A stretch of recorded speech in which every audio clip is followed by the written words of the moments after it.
Heavy rain poured down outside a private chapel in Lagos.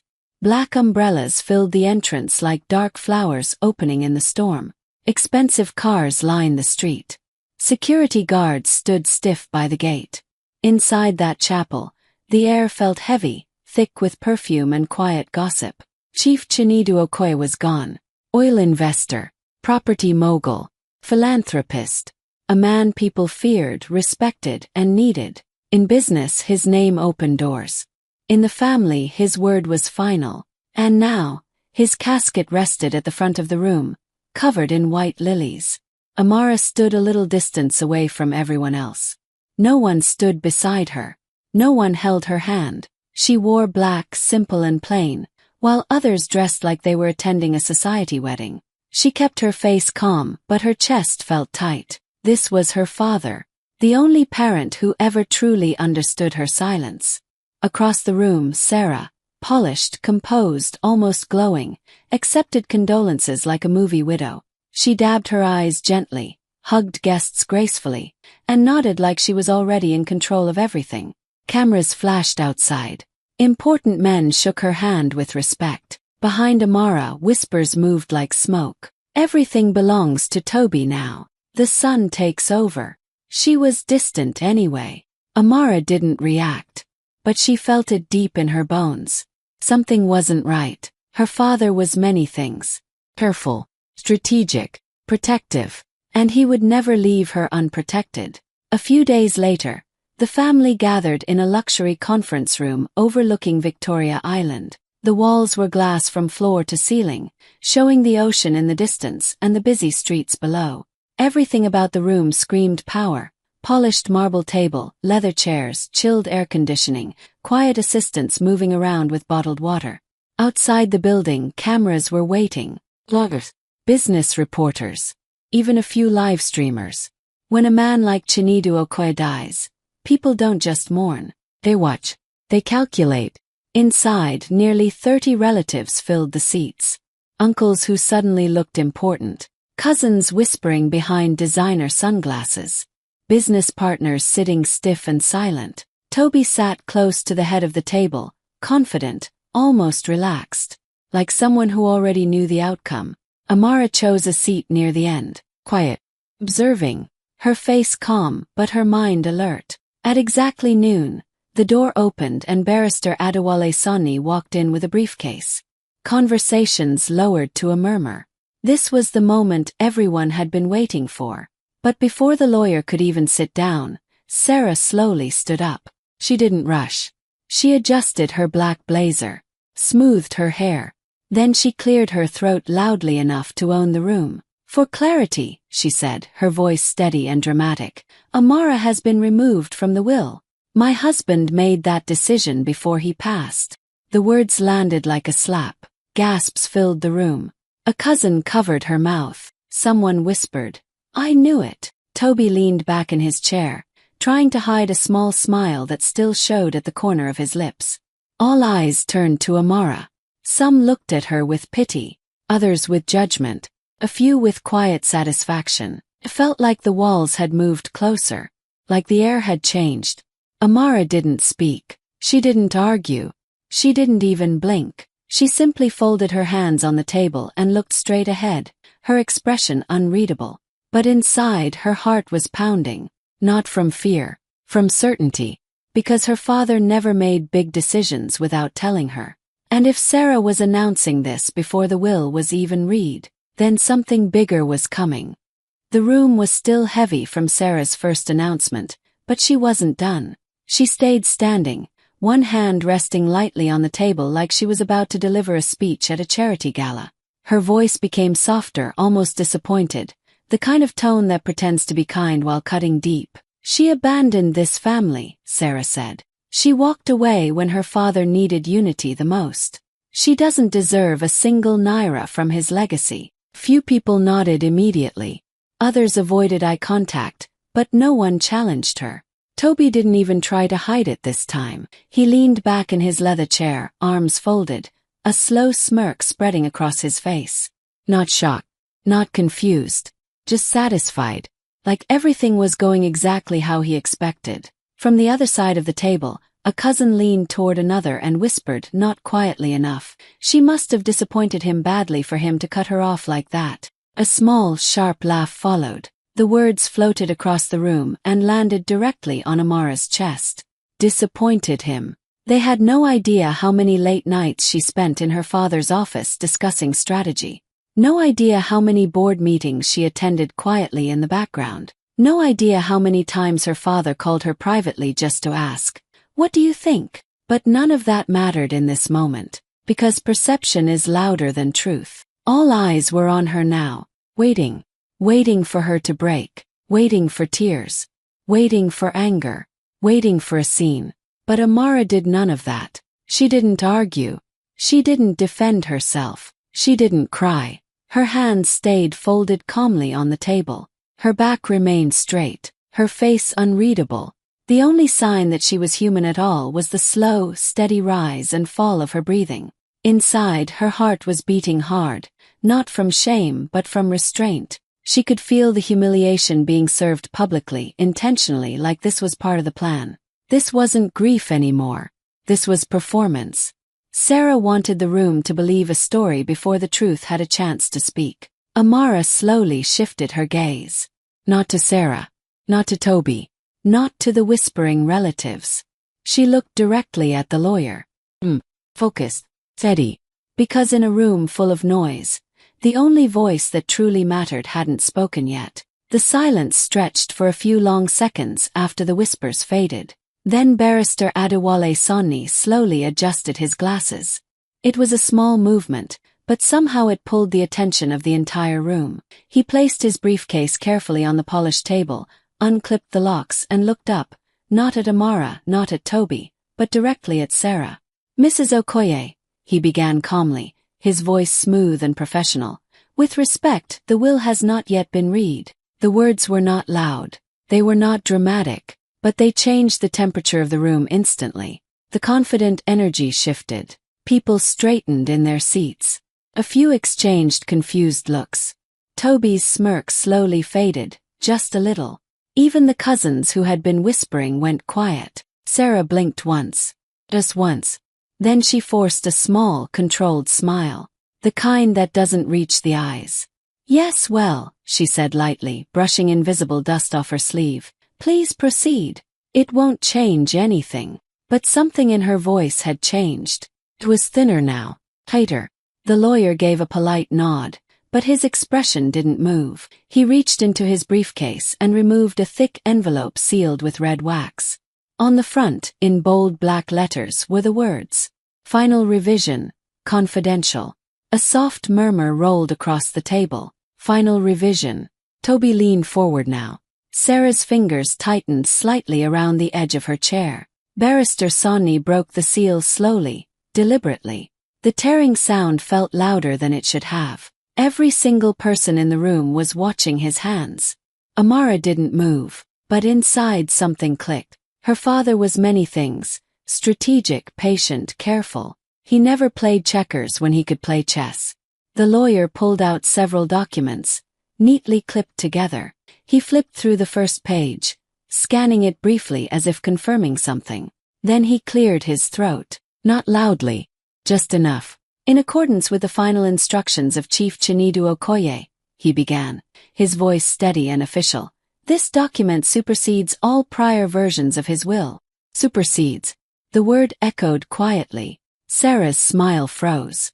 For the first time since the meeting began, uncertainty flashed across her face. And Amara felt it. A shift. The moment when a room full of people realizes the story they believed might not be the real one. No one whispered now.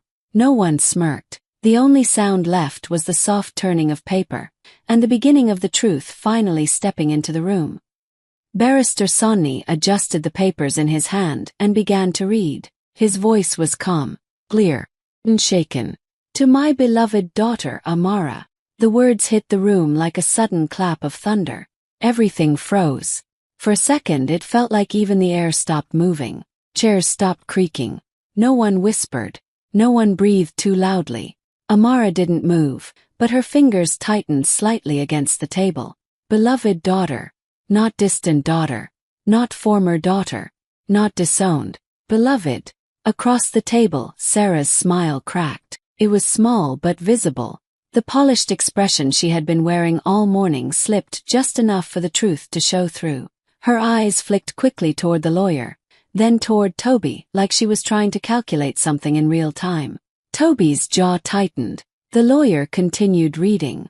In recent weeks, I have been made aware of certain rumors suggesting that my daughter, Amara, has been removed from my will. Let this serve as my official and undeniable clarification. Those claims are false.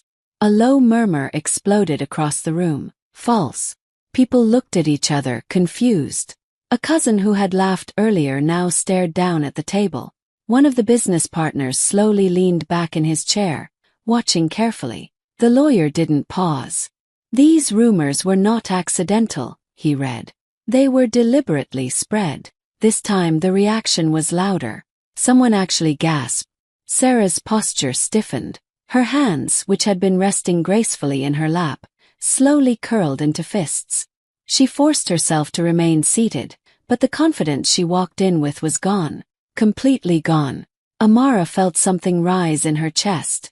Not anger.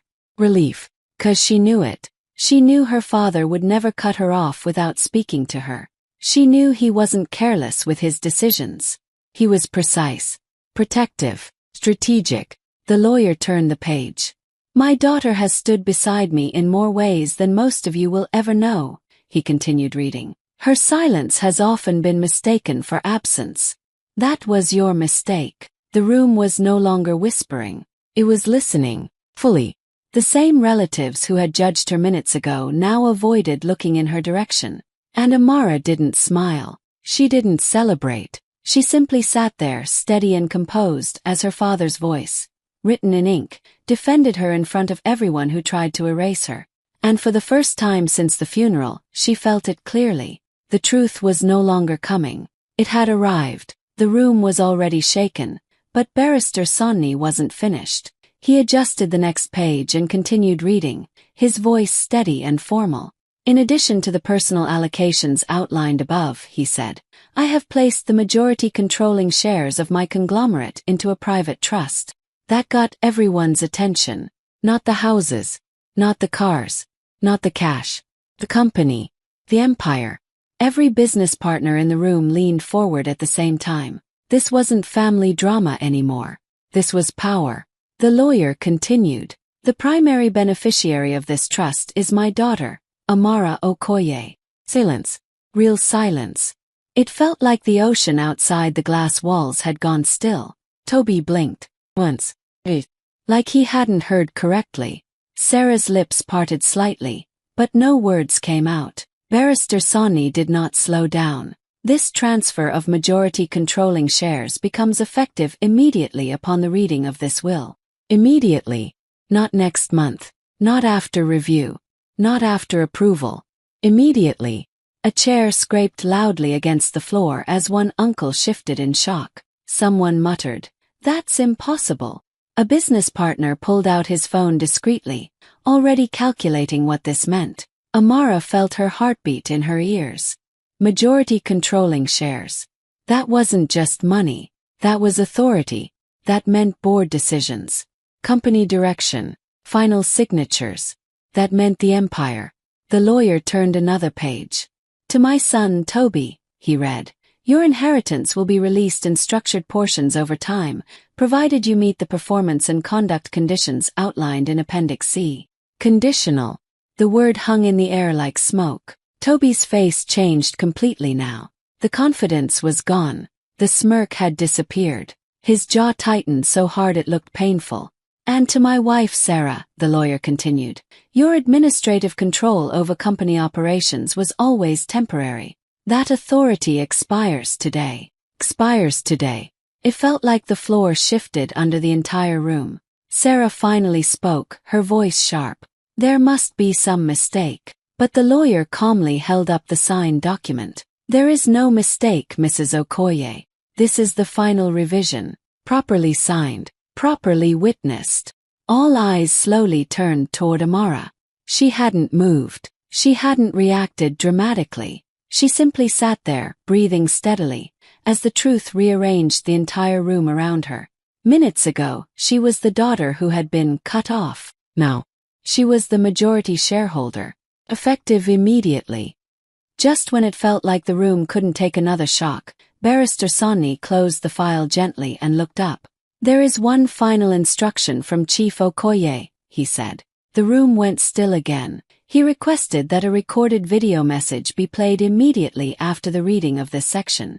A staff member quickly rolled in a large screen. The lights in the conference room were dimmed. The ocean view behind the glass walls faded into reflection. Amara's heart started pounding harder now. The screen flickered. And then, her father appeared. Chief Chinedu Okoye sat behind his office desk, wearing one of his simple white traditional outfits. He looked a little thinner than before, a little more tired, but his eyes were the same. Dark, strong, certain. The entire room leaned forward. He looked directly into the camera. And then he spoke. "If anyone tells you I abandoned you, they are lying." The words cut through the air like a blade. Amara's breath caught in her throat. On screen, her father continued, calm but firm. "I have watched carefully in my final months.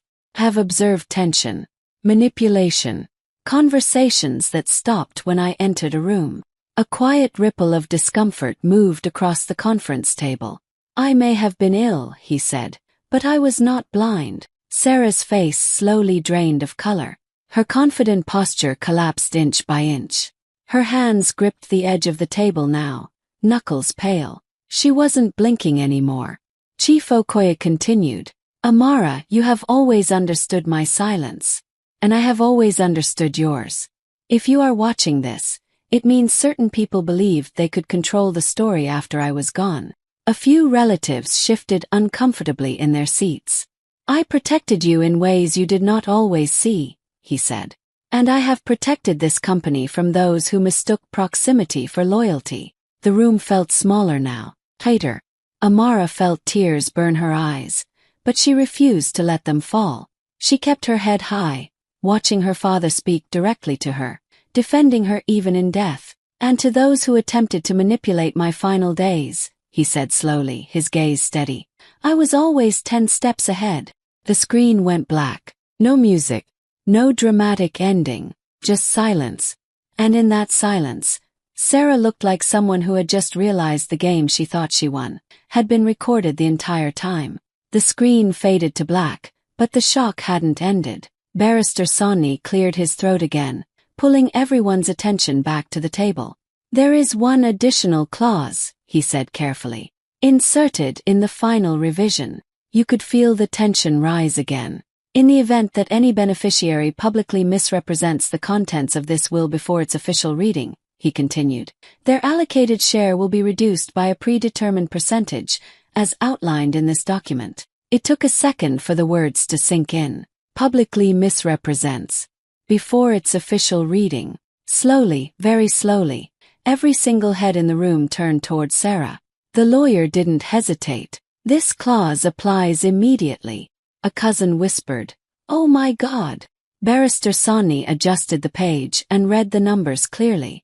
Sarah's inheritance, which had already been limited, was now reduced dramatically. Properties reassigned. Dividend access restricted. Voting influence minimized. It wasn't a small cut. It was a serious one. The room exploded into whispers. She announced it before he even started reading. "That counts, doesn't it?" She said. Amara was removed. Toby looked stunned. Completely stunned. His earlier confidence had vanished. He looked at his mother like he was seeing her differently for the first time. Sarah tried to speak. "This is ridiculous," she said, but her voice wasn't strong anymore. It was shaky. "I was clarifying." "With respect," the lawyer interrupted gently, "your statement was recorded. Multiple witnesses are present, and media was outside the building at the time." Recorded. That word hit harder than anything else. Sarah's shoulders dropped slightly. Just slightly. But enough for everyone to see. Moments ago, she had walked into the room controlling the narrative, confident, certain, publicly declaring Amara erased. Now, her own words had cost her millions. The same relatives who had nodded along with her earlier were now leaning away from her, creating space. No one wanted to be too close to the mistake. Amara didn't say anything. She didn't need to. The truth had done what she never had to. It exposed the attempt at control. And it reduced it, dramatically, in front of everyone. The whispers were still moving around the room when Amara finally moved. She pushed her chair back slowly and stood up. Not in anger. Not in drama. Just calm. Steady. Controlled. The sound of the chair sliding against the marble floor echoed louder than it should have. Conversations faded immediately. Every single person in that conference room turned toward her. Minutes ago, they were staring at her with pity. Now they were staring at her with something else. Amara adjusted the sleeve of her black blazer and looked across the table. Her eyes stopped on Sarah, not with hatred, not with revenge, just clarity. Her voice when she spoke was soft, but it carried. You tried to erase me before the reading even started. No shouting. No insults. No shaking. Just truth. The words hung in the air heavier than any scream could have. Sarah opened her mouth slightly, but nothing came out. For the first time since the funeral, she had no speech prepared. No dramatic performance. No control. Amara didn't wait for a response. She turned her gaze toward Barrister Sonny. Professional. Focused. When does the board meeting begin? She asked. That was it. Not how much did I inherit. Not what happens to them. Not did you all doubt me. The board meeting. Business. Authority. The shift in the room was instant. One of the business partners straightened his tie quickly. Another reached for his phone, probably to inform someone downstairs. The reality hit everyone at the same time. This wasn't just a family dispute. This was leadership changing hands. Effective immediately. Toby looked down at the table. The earlier smirk was gone, replaced by something heavier. Realization. The cousins who whispered about her disappointing. Her father now couldn't even look at her. Their eyes dropped the moment she glanced in their direction. Respect had returned. But it wasn't loud. It was quiet, careful, almost afraid. Amara picked up her bag calmly. Her heartbeat was still strong, but her face didn't show it. She didn't need revenge. She didn't need applause. The power shift had already happened, and everyone in that room felt it. Without raising her voice, she had just taken her seat at the top. The final scene was quiet in a way that felt powerful. Amara sat in her father's executive chair at the company headquarters in Lagos. The office was large and polished, glass walls showing the city skyline in the distance.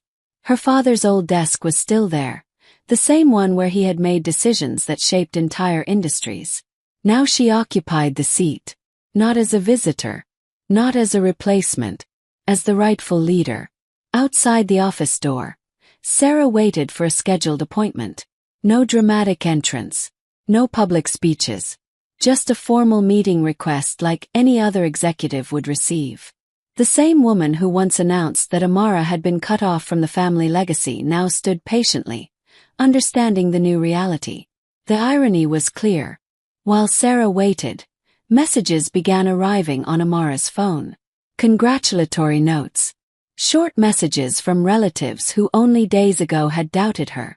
The same people who whispered that she had disappointed her father now wrote polite words about strength and legacy. Proud of you. You deserve this. Your father would be happy. Amara read the messages without rushing. She didn't respond immediately. She placed the phone face down on the desk and looked out the window. The city moved below. Cars, businesses, people chasing their own futures. Life continued.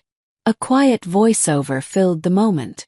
She thought she could rewrite my father's legacy. It wasn't angry. It wasn't dramatic. It simply stated the truth. Legacy is not erased by rumors. It is protected by decisions. Amara turned slightly in the chair, facing the room that now belonged to her responsibility. She wasn't celebrating. She wasn't mocking anyone. She was simply present, strong, steady. The voiceover continued. She tried to cut me from the will. She forgot. I was written into the foundation. That was the final line. Not revenge. Not bitterness. Foundation. Because true power wasn't just about inheritance. It was about belonging. And Amara had always belonged to the story, even when others tried to rewrite it.